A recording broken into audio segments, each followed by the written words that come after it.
This is the mayor's budget hearing for the state trial courts, and welcome.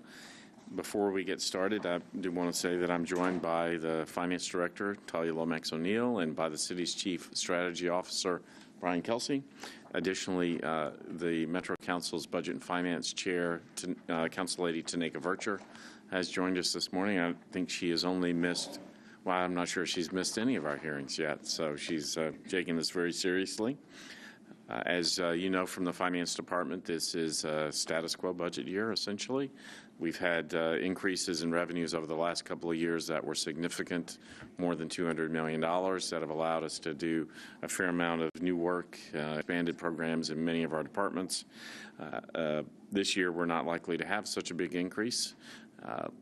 We will have an increase in revenue, but it won't be quite as big, in part because of a significant number of appeals of the property tax reappraisals that took place last year.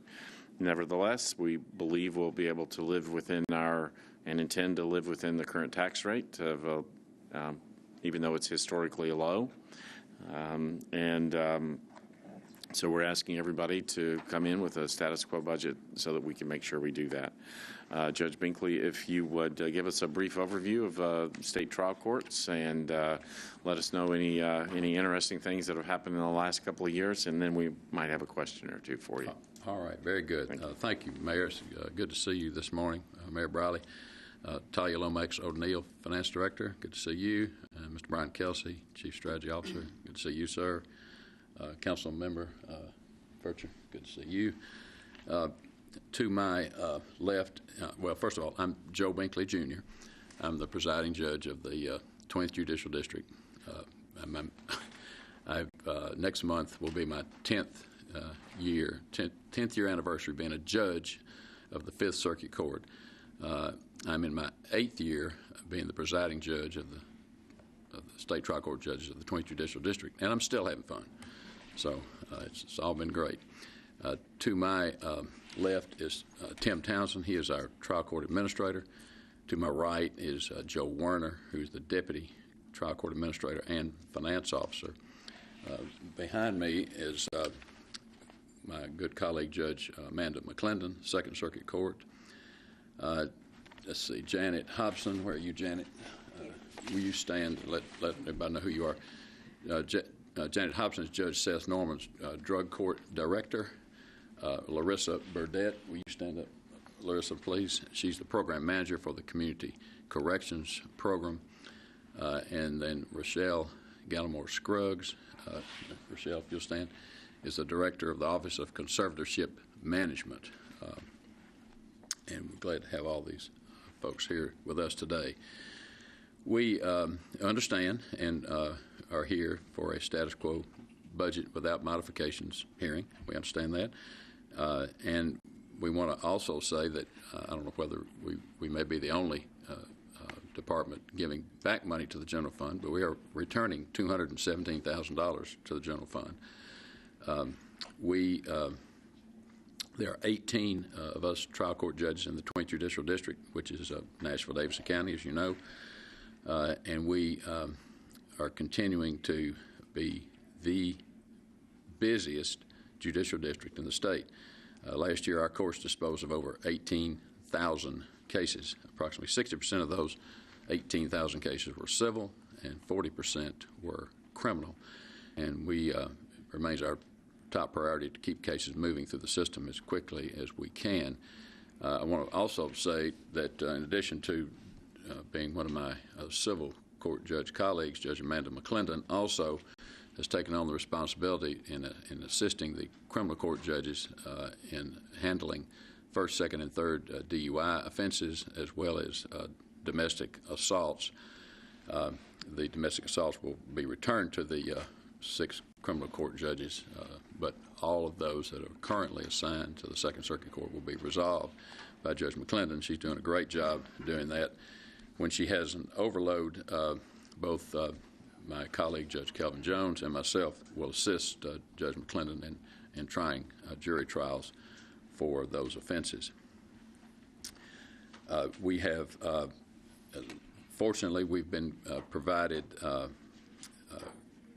video recording capabilities, as well as large screen monitors with annotation capability. And I'm going to tell you, from my perspective and my experience, we move our trials, particularly our jury trials, along much quicker. We keep these jurors in the courtroom hearing cases much less time, because they can see on the big screen every document that the lawyers want to introduce, rather than having the documents handed to the jurors and them slowly reviewing each page of the document, which we did in the past. They can now look at the big screen and see exactly what the lawyers are talking about, and the trial moves along much more efficiently and smoothly.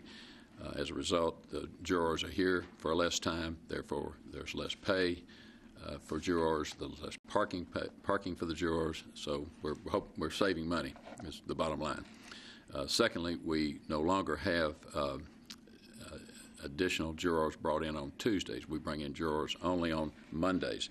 If we need them back for a jury trial that's going to start on Tuesday, they're just told on Monday to come back on Tuesday, rather than having a whole new set of folks coming in on Tuesday. So again, another savings for the city.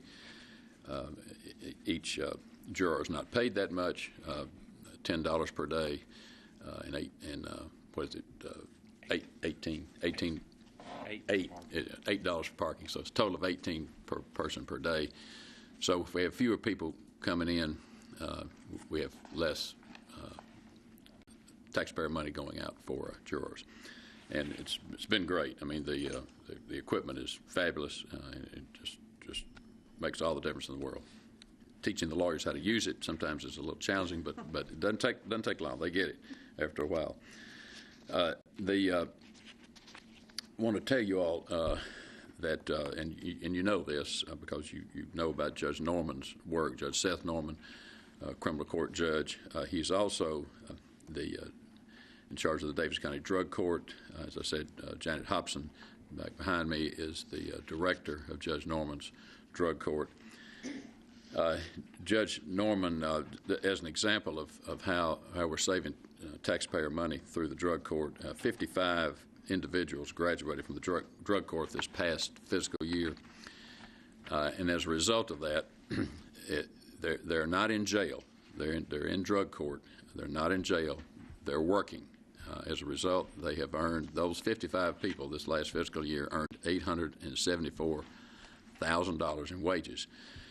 Of that, those who have child support obligations, they paid $35,000 in child support and performed 64,000 hours of community service work as part of their punishment, rather than going to jail and sitting in jail and the taxpayers paying what it costs them to be housed in a jail per day. They are out working in the community, being productive citizens in the community. The Community Corrections Program is also overseen by Judge Mark Fishburne, and the Community Corrections Program, as you all know, is an alternative felony supervision program that is 100% funded by a state grant. Last year, same situation, rather than being in jail and the taxpayers paying money to house these individuals in jail. Last year, 411 offenders were placed in the Community Corrections Program instead of going to prison. This allowed these individuals to work. As a result, these 411 offenders this last fiscal year earned $3.9 million in wages, being productive citizens in the community rather than sitting in jail and the taxpayers having to pay for their housing. Of that, in that $3.9 million in wages, those who had child support obligations paid $71,000 in child support last fiscal year while undergoing an intensive supervised probation program.